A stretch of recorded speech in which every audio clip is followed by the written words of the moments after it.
The transport ship shook violently as it fell through the thick atmosphere of the unknown planet. Red warning lights flashed across the control room while alarms screamed their urgent message. Commander Jake Morrison gripped his seat as the vessel spun out of control, its engines failing one by one. "Emergency landing protocols are not responding," announced Kethvar, the lead Solani scholar, his blue-scaled hands dancing across the control panel. His voice carried the calm tone his species was known for, even in crisis. "The electromagnetic interference is too strong." Beside him, Nala Sin, the younger Zilani researcher, pressed her webbed fingers against her temples. "The planet's mineral composition is unlike anything in our databases. Our systems cannot adapt to these conditions." Vextul, the Thraxian engineer, struggled with his cybernetic implants as they sparked and failed. His metallic arm twitched uncontrollably while his organic eye darted between the failing displays. "All technological systems are shutting down. We are losing everything." Jake watched the alien forest rush up to meet them through the cracked viewport. Massive trees with silver bark stretched toward the sky like ancient pillars. Strange purple and blue plants glowed softly in the fading light of the twin suns. The beauty of the scene was lost on him as he braced for impact. The ship crashed through the canopy with a sound like thunder. Tree branches scraped against the hull as they plowed through layers of vegetation. Jake felt his body slam against the restraints as the vessel hit the ground and skidded across the forest floor. Metal groaned and bent as they carved a path. Through the alien wilderness, when the ship finally stopped, silence filled the air. Jake unbuckled his harness and stood up slowly, checking for injuries. A cut on his forehead bled slightly, but nothing felt broken. Around him, the aliens were picking themselves up from the wreckage. "Is everyone alive?" Jake asked, helping Nala Sin to her feet. The young Zilani nodded, though her usually bright skin had turned pale with shock. Kethvar examined a deep gash on his arm, where a piece of metal had cut him. "We appear to have survived the impact. However, our situation is quite serious." Vextul struggled to stand as his cybernetic leg malfunctioned. Sparks flew from the damaged joint, and he had to lean against the wall for support. "My implants are failing rapidly. The electromagnetic field of this planet is destroying all our technology." Jake moved to the emergency kit and pulled out basic medical supplies. The electronics inside were dead, but the simple bandages and antiseptic would still work. He began treating the wounds of his companions, starting with Kethvar's injured arm. "We need to assess our situation," Jake said as he wrapped the bandage around the Zilani's arm. "The emergency beacon is not working, and we have no way to contact anyone for rescue." Nala Sin looked around the damaged ship with wide eyes. "Our people will come looking for us when we fail to arrive at the space station." "They will find us. How long will that take?" Jake asked. "The search protocols require 48 hours before a rescue mission can be authorized," Kethvar replied.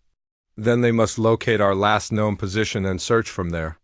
"Perhaps 2 weeks, maybe 3, Jake nodded but said nothing. He had learned not to depend entirely on rescue in his military training. While the aliens discussed their people's search procedures, he moved to the ship's exit and forced open the damaged door. The first thing that hit him was the smell. The air was thick with the scent of strange flowers and damp earth. It was breathable, which was good news, but it felt heavy in his lungs. The second thing he noticed was the sound. Unlike Earth forests, this place was almost silent. No birds sang, no insects buzzed. Only the soft whisper of wind through alien leaves. Jake stepped outside and looked around. The ship had cut a wide path through the forest, leaving broken trees and scattered debris in its wake. The silver-barked trees towered above them, their branches forming a thick canopy that blocked most of the sunlight. Strange plants with glowing edges grew in clusters around the tree bases. "The air is safe to breathe," Jake called back to the others, "but we need to move away from the ship. Fuel is leaking, and there might be other dangers." The aliens joined him outside, moving carefully in the unfamiliar environment. Vextul limped heavily, his damaged leg making metallic grinding sounds with each step. The Zilani stood close together, their large eyes scanning the forest nervously. "This place is so quiet." Nala Sin whispered. Where are all the animals? Maybe they ran away when we crashed, Jake suggested. Or maybe they only come out at night. As if summoned by his words, the glow from the plants began to fade as the twin suns set behind the thick canopy. The forest grew darker by the minute, and Jake realized they would soon be in complete darkness. We need to find shelter and make a fire, Jake said, already looking around for suitable materials. Night is coming fast. Kethvar tilted his head in confusion. Make a fire? How do we do that without ignition tools? Jake looked at the alien with surprise. You don't know how to make fire without technology? Our people have not needed such primitive skills for over 1,000 years. Vextool said, his voice carrying a hint of pride even in their current situation. We have always had proper tools and energy sources. What about you, Nala Sin? Jake asked the younger Zelani. She shook her head. I have read about ancient fire-making in historical texts, but I have never seen it done. Is it really possible? Jake almost smiled despite their dangerous situation. It's not only possible, it's necessary. Without fire, we'll freeze when the temperature drops tonight.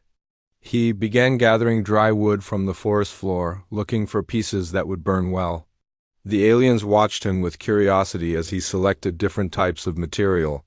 Dead branches, dry leaves, and strips of bark went into his growing pile. What are you doing? Kethvar asked. Preparing to make fire, Jake replied, continuing his work. I need tinder, kindling, and fuel wood. Different sizes for different purposes, the aliens exchanged glances. They had never seen anyone prepare for such a basic task with such care and knowledge. To them, fire came from energy cells or plasma generators. The idea of creating it from nothing but wood and effort seemed impossible. As darkness fell completely, the forest became a different place. The glowing plants provided only dim light, creating strange shadows that moved with the wind. Unfamiliar sounds began to echo through the trees. Distant calls and rustling noises that made the aliens move closer together. Jake found 2 pieces of dry wood that would work for his fire-making attempt. He carved a small notch in one piece and began rubbing the other against it, creating friction. The aliens watched in fascination as he worked steadily, sweat beading on his forehead, despite the cool night air. This has taken too long, Vextool said, his voice showing his doubt. Surely there must be a better way. Patience, Jake replied, continuing his work. Our ancestors made fire this way for thousands of years. It works, but it takes time and effort. Smoke began to rise from the notch in the wood. Jake blew gently on the growing ember, nursing it carefully. The aliens leaned forward, watching with growing amazement as the tiny spark grew brighter. It's working, Nala Sin breathed in wonder. Jake transferred the ember to his prepared tinder, a nest of dry grass and bark fibers. He blew on it gently, and suddenly flames burst to life. The aliens gasped in surprise as Jake quickly added kindling to the growing fire. Soon they had a proper campfire burning brightly in a small clearing near the crashed ship. The flames pushed back the darkness and provided warmth against the cooling night air. The aliens sat around the fire, staring into the flames with expressions of wonder and respect. You created fire from nothing, Kethvar said quietly. I have never seen such a thing. Jake poked the fire with a stick, sending sparks dancing into the night sky. Not from nothing. From knowledge and effort, sometimes the old ways are the best ways. As they settled in for their first night on the alien planet, Jake began to understand that their survival would depend on more than just waiting for rescue. It would require skills that his companions had never learned, abilities that his own people had almost forgotten in their rush toward technological advancement. The fire crackled and danced between them, a bridge between the ancient past and an uncertain future. The second day dawned with strange purple light filtering through the alien canopy. Jake woke first, as he always did, and quietly added wood to the dying fire. The aliens were still sleeping, huddled together for warmth despite the flames he had maintained throughout the night. He looked at his companions with growing concern.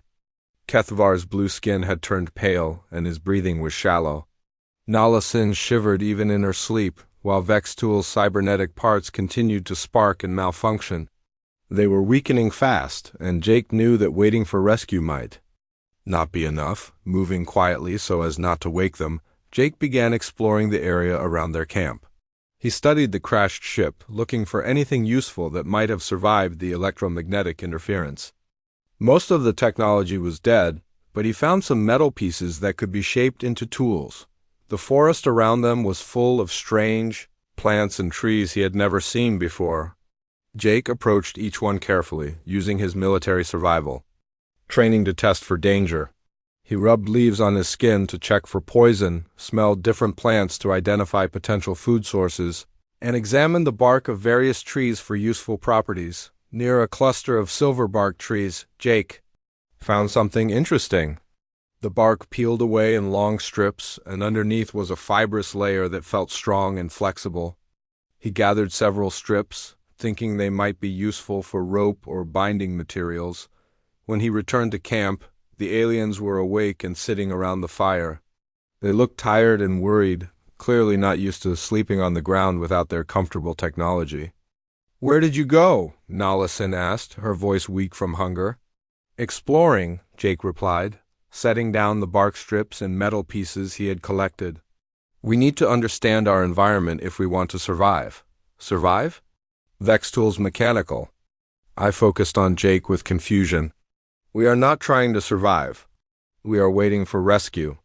Jake picked up a piece of twisted metal from the ship and examined it carefully. What if rescue takes longer than expected? What if they can't find us? "That is impossible," Kethvar said firmly. "Our people have the most advanced tracking systems. In the galaxy, they will locate us." "Maybe they will," Jake agreed, beginning to work on the metal with a stone he had found. "But we need to eat and stay healthy while we wait." He showed them how he was shaping the metal into a crude knife, using the stone as a hammer and working patiently to create a sharp edge. The aliens watched with interest, but Jake could see they still thought his efforts were unnecessary. I'm hungry," Nallison admitted quietly. "The emergency food supplies in the ship are gone," Jake nodded. "I know. That's why I've been looking for food sources."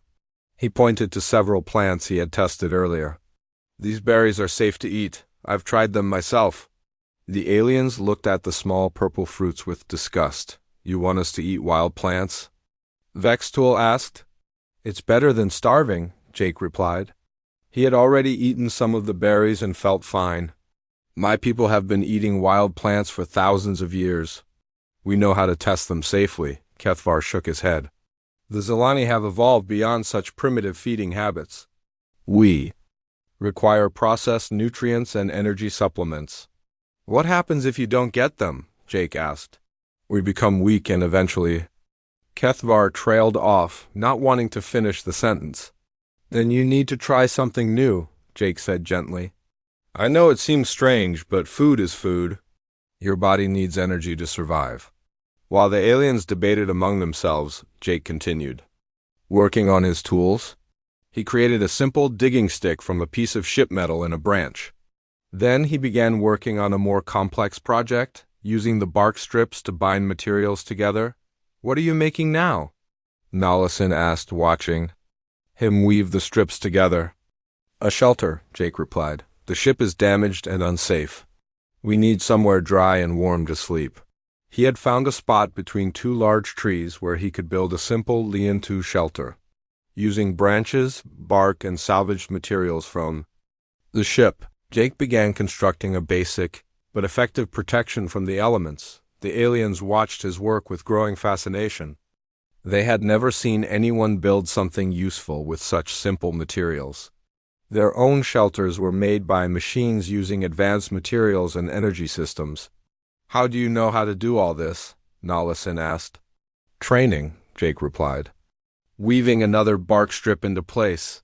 "Every human soldier learns basic survival skills. We never know when we might need them." "But your people have advanced technology too," Vextool pointed out. "Why do you still learn these old methods?" Jake paused in his work and looked at the Thraxian engineer. "Because technology can fail, like it did when we crashed. When that happens, you need to know how to survive with nothing but what nature provides. As the day wore on, Jake's shelter began to take shape. It was simple but sturdy, with a slanted roof that would shed rain and walls that would block wind. He gathered soft plant materials to make bedding and created a small fire pit nearby. The aliens grew hungrier as the day passed. Finally, Nala Sin could not stand it anymore. She approached the berries Jake had gathered and sniffed them cautiously. "Are you sure these are safe?" she asked. "I've been eating them all day," Jake replied. "They taste a little sweet and they don't make me sick?" Nala Sin picked up one of the small fruits and examined it closely. Then, with a look of determination, she put it in her mouth and chewed slowly. Her eyes widened with surprise. "It's not terrible," she said. "It actually tastes quite good." Encouraged by her success, Kethvar tried some berries too. Soon both Solani were eating the wild fruit. Though they made faces at the unfamiliar taste and texture, Vextul was more stubborn. "My cybernetic digestive system requires specific nutrients. I cannot process primitive food sources." "What about your organic parts?" Jake asked. "You're not completely mechanical." The Thraxian engineer looked uncomfortable.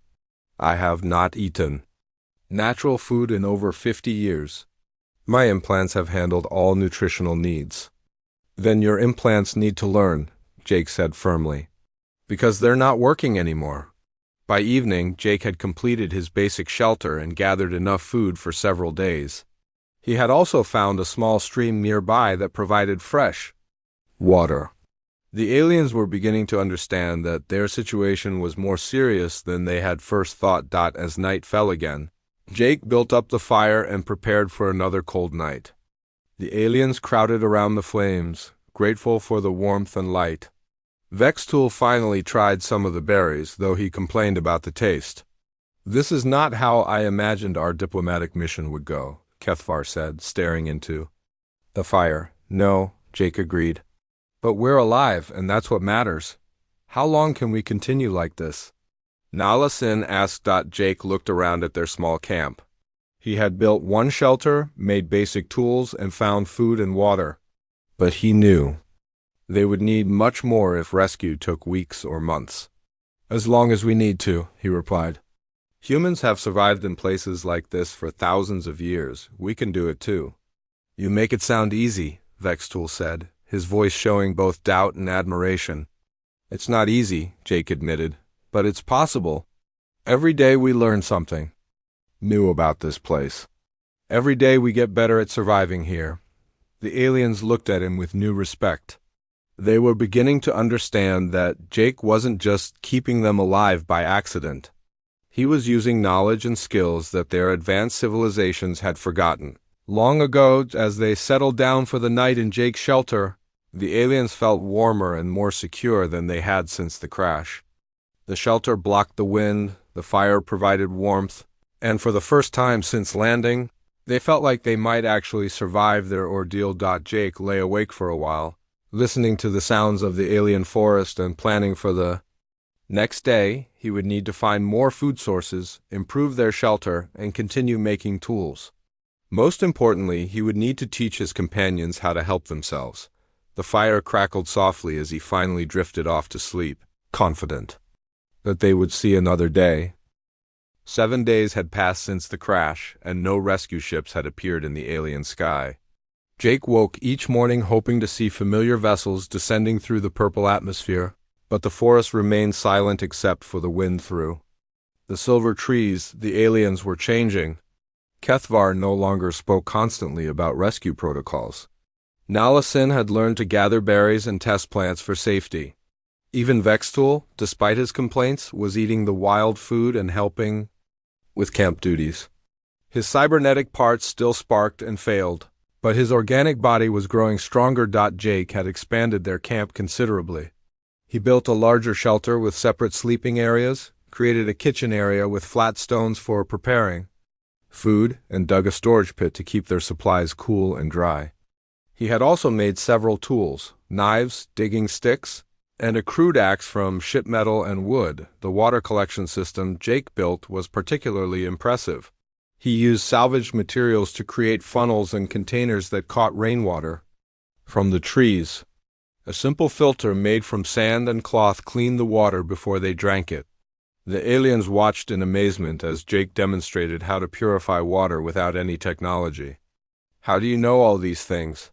Nala Sin asked one morning as Jake showed her how to weave plant fibers into rope. "My grandmother taught me some of it," Jake replied, his hands working steadily. "She grew up on a farm before she joined the space program. She always said that knowing how to live without machines was important." "Your grandmother was very wise?" Kethvar said, trying to copy Jake's weaving technique. His blue fingers were clumsy at first, but he was learning. Jake smiled at the memory. "She used to say that technology should serve us, not control us. When machines fail, we should still be able to take care of ourselves." That afternoon, Jake announced that he was going to explore deeper into the forest. The aliens had grown comfortable with their camp, but Jake knew they needed to think about the future. If rescue didn't come soon, they might need to move to a better location. "I found something interesting yesterday," Jake said, pointing toward a gap in the trees. "There's a ridge about a mile from here where we can see further across the forest. I want to get a better view of our surroundings." The aliens agreed to come with him, though Vextool struggled with the walk. His damaged cybernetic leg made every step difficult, and Jake had to help him over fallen logs and rough ground. When they reached the ridge, the view was spectacular. The alien forest stretched for miles in every direction, broken only by a winding river that sparkled in the sunlight. Far in the distance, they could see mountains rising into the purple sky. "Look at that river," Jake said, pointing to the waterway below. "It's heading toward those mountains." Rivers usually lead to better places, areas with more resources, and shelter. "You want to go there?" Vextool asked, leaning heavily on a walking stick Jake had made for him. "Eventually, maybe," Jake replied. "But first we need a way to travel on the water. Walking that far would be too difficult, especially for you." "How do we travel on water without a boat?" Nala Sin asked. Jake smiled and pointed to a massive dead tree near the base of the ridge. The tree was enormous, with a trunk at least 6 feet across. It had fallen recently, and the wood still looked solid and workable. "We make a boat," Jake said simply. The aliens stared at him in confusion. "Make a boat?" Kethvar repeated. "How do you make a boat?" "We carve it," Jake replied. "People have been making boats from trees for thousands of years. That tree down there is perfect for the job." "You want to carve a boat from a tree?" Vextool's mechanical eye whirred as it focused on the massive trunk. "That seems impossible." "It's not impossible," Jake said. "It just takes time and effort." "A lot of time and effort." They climbed down from the ridge and approached the fallen tree. Up close, it was even more impressive. The trunk was solid and straight, with few branches to complicate the work. Jake walked around it, examining the wood and planning his approach. "First, we need to prepare the workspace," Jake explained. "We'll need to clear away all these branches and level the ground so we can work safely." The aliens watched as Jake began planning the boat construction like a military operation. He measured the tree with paces, marked sections with charcoal from the fire, and explained how the finished vessel would look. "The boat needs to be about 20 feet long," Jake said, using a stick to draw plans in the dirt. "Wide enough for all 4 of us plus supplies, but narrow enough to move easily through the water. How do you know how to design a boat?" Nala Sin asked. "I studied historical human technologies during my military training," Jake replied. "Before we had spaceships, humans traveled across oceans in boats just like this one. The principles haven't changed." Over the next few days, Jake and the aliens worked to prepare the tree for carving.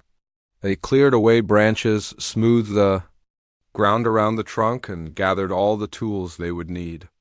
Jake made several new implements specifically for boat building: wood chisels, scrapers, and measuring devices. The actual carving began on the 10th day after the crash. Jake started by making a long cut down the center of the tree trunk, using controlled fire to burn away wood and his crude tools to chip and scrape. The aliens watched in fascination as he worked with patience and skill. "You're actually doing it," Kethvar said, watching Jake hollow out the first section of the trunk. Of course I am, Jake replied, sweat beading on his forehead. I told you it was possible. The work was slow and difficult. Jake had to burn and scrape, removing wood little by little. The aliens tried to help, but they had no experience with such work. Jake taught them how to use the tools safely and how to follow the grain of the wood. This is much harder than I thought, Nallison said, struggling to chip away a stubborn piece of wood. All worthwhile things are difficult, Jake replied. But look what we've accomplished already. Indeed, after just 3 days of work, the shape of a boat was beginning to emerge from the tree trunk. The aliens could see the bow and stern taking form and the hollow interior growing deeper each day. Vextool, despite his damaged leg, proved to be surprisingly helpful. His mechanical precision was perfect for measuring and marking, while his engineering mind helped solve problems with the boat's design. I am beginning to understand, Vextool said one evening as they sat around the fire. You are not just making a boat. You are creating a solution to our problem using only natural materials and knowledge. That's exactly right, Jake said. Every human settlement in history started this way. People using their hands and minds to build what they needed to survive. Oh, but why did your people keep these skills when they had advanced technology? Kethvar asked. My people abandoned such methods thousands of years ago. Jake poked the fire with a stick, sending sparks up into the night sky. Because we learned that technology can fail. When it does, you need something else to depend on. You need knowledge, skills, and the ability to work with your hands. As the days passed, the boat grew more recognizable. Jake showed the aliens how to smooth the interior with sand and stones, how to seal cracks with plant resin, and how to shape the hull for maximum stability and speed. It's beautiful, Nallison said, running her hand along the smooth wood. I never thought something so useful could also be so beautiful. Form follows function, Jake replied. When something works well, it usually looks good too. The aliens had completely changed their attitude toward Jake's work. What had seemed like primitive desperation now appeared to be skilled craftsmanship. They watched every technique, asked detailed questions, and practiced the skills themselves. I want to learn everything you know, Vextool said one day as they worked on the boat's interior. These skills are not primitive. They are foundational. They are what all technology should be built upon. Jake smiled at the Thraxian engineer's words. That's the most important lesson of all. Technology should enhance our abilities, not replace them. By the end of the second week, the boat was nearly complete. Jake had carved a vessel that was both functional and beautiful, with smooth lines and careful attention to detail. The aliens had learned to appreciate not just the result, but the process of creating something useful with their own hands. When do we test it? Kethvar asked, admiring their work. Tomorrow, Jake replied. We'll launch it in the shallow part of the river and see how it handles. If it works well, we can start planning our journey downstream. The aliens looked at the boat with pride. They had helped create it, learned from it, and grown stronger because of it. More importantly, they had learned that survival wasn't about waiting for rescue. It was about taking action and creating solutions. As they prepared for sleep that night, Jake looked at his alien companions with satisfaction. They were no longer helpless victims waiting for rescue. They were partners in survival, ready to face whatever challenges lay ahead.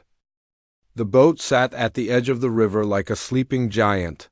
3 weeks had passed since the crash, and Jake's carved vessel was finally ready for testing. The aliens gathered around their creation with nervous excitement, hardly believing they had helped build something so impressive from nothing but a dead tree. It looks so much smaller in the water, Nallison said. Watching the boat bob gently in the shallow current. Jake waded into the river and climbed aboard, testing the balance and stability. The boat rocked slightly but held steady under his weight. He had carved storage compartments into the sides and created simple bench seats for his passengers. Come on, Jake called to the others. Let's see how she handles with a full crew. Kethvar was the first to climb in, moving carefully to avoid tipping the vessel. His blue skin had grown darker from weeks in the alien sun, and his hands were rough with calluses from working on the boat. Nalasin followed, then Vextool, who needed help because of his damaged cybernetic leg. The boat settled lower in the water but remained stable. Jake used one of the paddles he had carved to push them away from shore, and they drifted into the main current of the river. "We're actually floating," Vextool said with amazement, his organic eye wide with wonder. "A tree that was dead yesterday is carrying us today." "Not yesterday," Jake corrected with a smile. 3 weeks ago. But yes, we turned something useless into something that might save our lives." They spent the morning testing the boat in calm water near their camp. Jake taught the aliens how to paddle, how to steer, and how to work together as a crew. Nalasin proved to be a natural at reading the water currents, while Kethvar's steady rhythm made him an excellent paddler. Even Vextool contributed, using his engineering knowledge to suggest improvements to their rowing technique. "I think we're ready for a real journey," Jake announced as they returned to shore. "The boat is solid, and we all know how to handle it." "Where exactly are we going?" Kethvar asked, helping to pull the boat onto the riverbank. Jake pointed downstream toward the distant mountains. "The river flows toward those peaks. In my experience, rivers usually lead to better places. More resources, more shelter, maybe even other intelligent life." "Other intelligent life?" Nalasin's eyes brightened with hope. "You think there might be people on this planet who could help us?" "It's possible," Jake said. "But even if there aren't, the mountains will give us a better view of the surrounding area. We might be able to signal our people from a high peak." They spent 2 days preparing for the journey. Jake organized their supplies carefully, packing dried berries, medicinal plants, and water containers into the boat's storage compartments. He also brought his collection of tools and fire-starting materials. The aliens had learned to be practical about their preparations. Kethvar gathered extra rope made from plant fibers. Nalasin collected seeds from edible plants they might want to grow later. Vextool, despite his mechanical limitations, contributed by calculating distances and travel times based on the river's current speed. On the morning of their departure, they launched the boat just as the twin suns rose over the forest canopy. The purple light reflected off the water like scattered jewels, and strange bird-like creatures called from the trees above. "This is it," Jake said, pushing them into the current. "Our voyage of hope begins now." The first few hours of travel were peaceful and beautiful. The river wound through the alien forest like a silver ribbon, passing beneath natural arches of intertwined branches and beside beaches of glittering sand. The aliens marveled at the scenery, pointing out interesting plants and rock formations along the banks. "I never imagined travel could be so quiet and peaceful," Vextool said, trailing his organic hand in the cool water. "All my life I have traveled in ships with engines and noise. This is much better." Jake used his paddle to steer them around a fallen log. "Sometimes the old ways are better than the new ways. Faster isn't always better." As the day progressed, the river began to change. The current grew stronger, and they could hear the sound of rushing water ahead. Jake called for everyone to paddle harder as they approached what looked like dangerous rapids. "Hold on tight," Jake shouted over the noise of the water. "We're going to hit some rough patches." The boat plunged into the white water like a charging animal. Waves crashed over the bow, soaking everyone aboard. The aliens gripped their paddles and the sides of the boat as Jake fought to keep them upright and moving forward. "Paddle on the left," Jake yelled to Kethvar. "We need to avoid those rocks." The Zilani scholar dug his paddle deep into the churning water, helping to steer them away from a cluster of sharp stones. Nalasin bailed water from the bottom of the boat with a carved cup, while Vextool held on and called out warnings about obstacles ahead. For 20 terrifying minutes, they battled the rapids. The boat was thrown from side to side, spun in circles, and nearly overturned twice. But Jake's design held strong, and his crew worked together perfectly. When they finally burst out of the rapids into calm water, everyone was breathing hard and soaked to the skin. But they were all smiling. "That was incredible," Nalasin gasped, pushing wet hair from her eyes. "I have never felt so alive." "The boat performed perfectly," Vextool said, examining the hull for damage. "No cracks, no loose joints." "Your construction was flawless, Jake." Jake felt a surge of pride, not just in his boat, but in his crew. The aliens had faced their first real test and proved they could work together under pressure. The next challenge came 3 days later, when dark clouds gathered overhead and rain began to fall. At first it was just a light shower, but soon it became a heavy downpour that made seeing difficult and paddling treacherous. "We need to find shelter," Jake called over the sound of rain on water. They spotted a small cave in the riverbank and managed to steer the boat to shore before the storm grew worse. They pulled their vessel up onto dry land and huddled in the cave as lightning flashed across the sky and thunder echoed through the mountains. "I have never been in a natural storm before," Vextool said, watching the rain fall in sheets outside. "Their shelter. On my homeworld, we control the weather with technology." "This is much more exciting," Nallison said, though she shivered from the cold and wet. Jake built a small fire at the mouth of the cave, using dry wood they had brought from their camp. The flames provided warmth and light, creating a cozy refuge from the storm. As they waited for the weather to clear, Kethvar asked Jake about his home planet. "What is Earth like? Do all humans know these survival skills?" "Not all," Jake admitted. "Many humans live in cities and depend on technology just like your people do. But we still teach these skills to our children. We remember where we came from." "Why is that important?" Nala Sin asked. Jake poked the fire with a stick, thinking about his answer. "Because knowing how to survive makes you stronger inside. When you can take care of yourself, you're not afraid of anything. You can face any challenge." The storm passed by morning, and they continued their journey down the river. Each day brought new sights and experiences.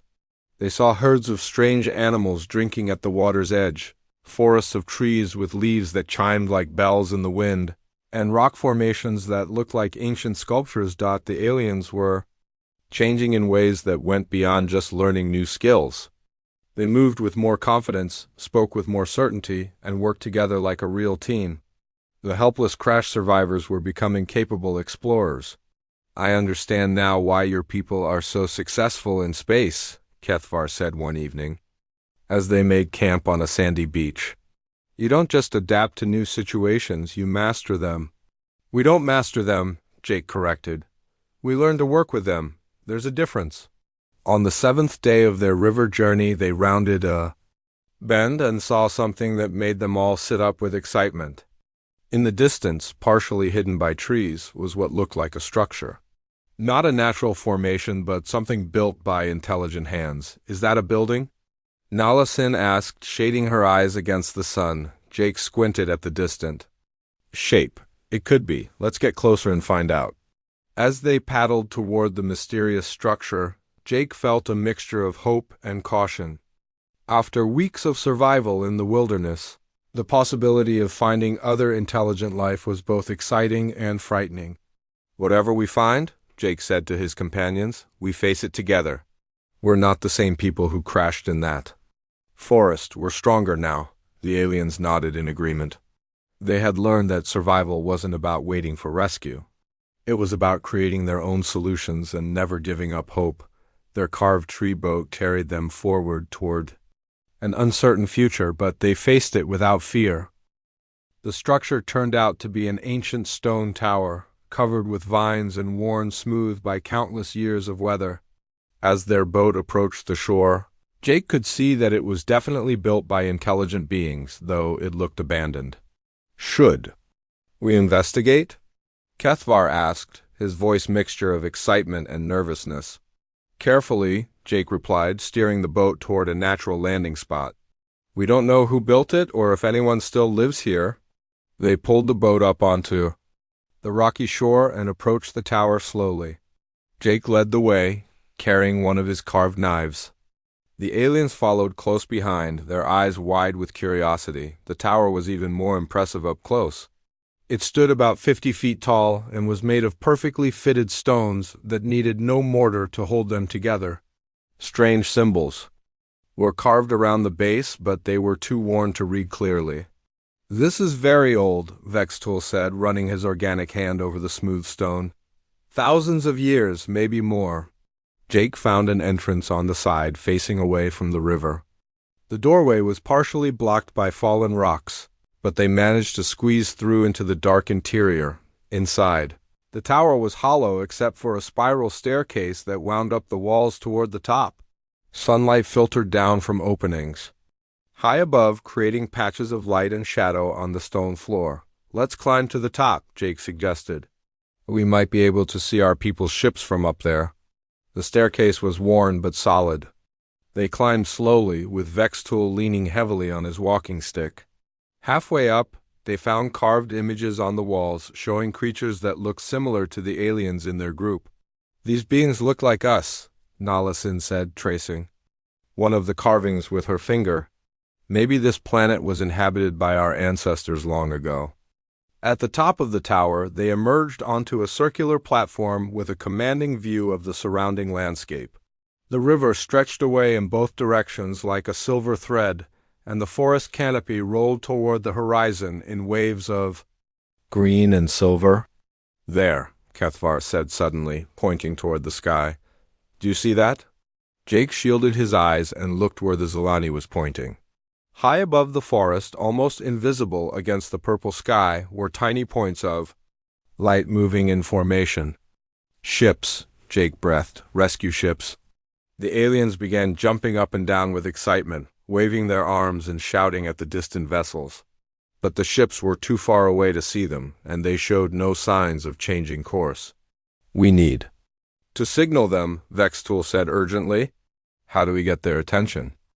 Jake was already moving. "Fire. We need a signal fire that they can see from space." They rushed back down the tower and began gathering wood from the surrounding forest. Jake directed them to build the largest fire they could manage on the stone platform at the top of the tower. They piled dry branches, dead leaves, and anything else that would burn quickly and produce lots of smoke. When Jake lit the fire, it blazed up like a beacon. Thick white smoke poured into the sky, visible for miles in every direction. They added green branches to make the smoke even thicker and more obvious. "Will they see it?" Nalasin asked anxiously, watching the distant ships. "If they're looking for us, they'll see it," Jake replied. "Now we wait." They took turns watching the sky and feeding the fire. Hours passed with no change in the ship's movements. The aliens began to worry that their signal had been missed. Just as the twin suns were setting, one of the distant points of light separated from the others and began growing larger. It was heading directly toward their tower. "They see us," Kethvar shouted. "They're coming." Within an hour, a sleek rescue shuttle was landing in the clearing beside the tower. The door opened and human and alien rescue teams poured out, followed by medical personnel carrying scanning equipment. Captain Lisa Barnes, the human team leader, approached Jake with a mixture of relief and amazement. "Commander Morrison, we've been searching for you for 6 weeks. We feared the worst." 6 weeks? Jake was surprised. They had been on the planet for almost 2 months, but it felt both longer and shorter than that. "The electromagnetic interference from this planet made tracking impossible," Captain Barnes explained. "We had to search hundreds of possible crash sites." Behind her, alien rescue specialists were examining Kethvar, Nalasin, and Vextool with medical scanners. Their readings showed the devices had surprised expressions. "This is remarkable," said Dr. Zenthka, the Zilani medical officer. "These individuals show no signs of malnutrition or significant physical decline. In fact, they appear to be in better health than when they left the space station." "Better health?" Captain Barnes looked confused. "How is that possible?" "You've been stranded on an alien planet for 6 weeks. "We haven't been stranded," Kethvar said firmly. "We've been surviving. Jake taught us how to live here." The rescue teams followed Jake and the aliens back to their boat at the river's edge. When they saw the carved vessel, the beautifully constructed shelter nearby, and the organized camp with its water collection system and food storage, they stopped in amazement. "You built all this?" Captain Barnes asked, walking around the boat and examining its construction. We built it, Nalasin corrected proudly. Jake showed us how, but we all worked together. Dr. Venthra, the Thraxian engineer on the rescue team, was particularly interested in the boat. He examined every joint, every carved detail, every design element. "This is impossible," he muttered. "You carved this from a single tree, with no power tools, no computer assistance?" "With these," Vextool said, showing him the simple tools they had made, and with knowledge that humans have preserved for thousands of years. The rescue team spent the rest of the evening documenting everything Jake and the aliens had built.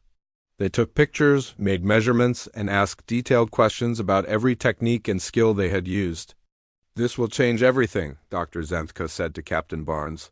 "Our people need to see this. They need to understand what these four accomplished with nothing but their hands and minds." When they finally returned to the space station, word of their survival had already spread throughout the galactic community. Jake and the aliens found themselves surrounded by reporters, scientists, and officials who wanted to hear their story. The carved boat was carefully transported to the station and put on display in the main plaza. Thousands of beings from dozens of species came to see it, many touching the smooth wood with wonder and respect. "It's beautiful," said Ambassador Krelvox of the Andromedan Council. "I had no idea that such craftsmanship was possible without advanced technology." Kethvar, now serving as a spokesman for the group, addressed the gathered crowd. "This boat represents more than survival. It represents the wisdom of remembering where we came from, of keeping the knowledge that made us strong." Nalasin spoke to groups of young aliens about the importance of learning practical skills. "Technology should serve us, not make us helpless. When machines fail, we must be able to help ourselves." Vextool became an advocate for redesigning Thraxian education to include traditional skills, alongside advanced engineering. "We have become so dependent on our implants that we forgot how to think with our organic minds. This must change." The story of their survival spread across the galaxy, becoming a legend that inspired millions.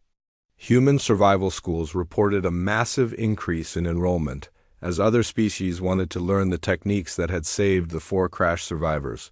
Jake found himself appointed as a special advisor to the Galactic Council on emergency preparedness and survival training. But he insisted that his three alien companions share the role equally. "They didn't just survive," Jake told the council during his first official address. "They thrived. They learned that true strength comes not from technology, but from knowledge, cooperation, and the willingness to adapt." The carved tree boat remained in the station plaza as a permanent exhibit. A plaque beside it read, "In memory of the wisdom that keeps us strong when everything else fails." Years later, when other diplomatic missions faced emergencies in unknown worlds, they carried survival kits based on Jake's designs and training manuals written by all four survivors.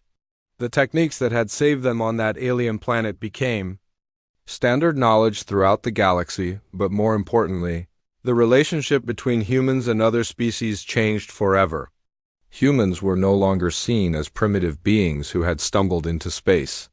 They were recognized as valuable partners who possessed knowledge that advanced civilizations desperately needed. The tree had become a boat. The boat had become a symbol. And the symbol had become hope for everyone who understood that sometimes the oldest ways are the strongest ways. Jake kept a small piece of wood from the original tree, carved into a simple pendant that he wore around his neck. It reminded him that no matter how far humanity traveled among the stars, they should never forget the skills that had carried them there. In the end, the greatest rescue hadn't been when the ships arrived. It had been when four very different beings learned to work together, using their hands and minds to create something beautiful from something that seemed dead and useless. The galaxy was a better place because of it.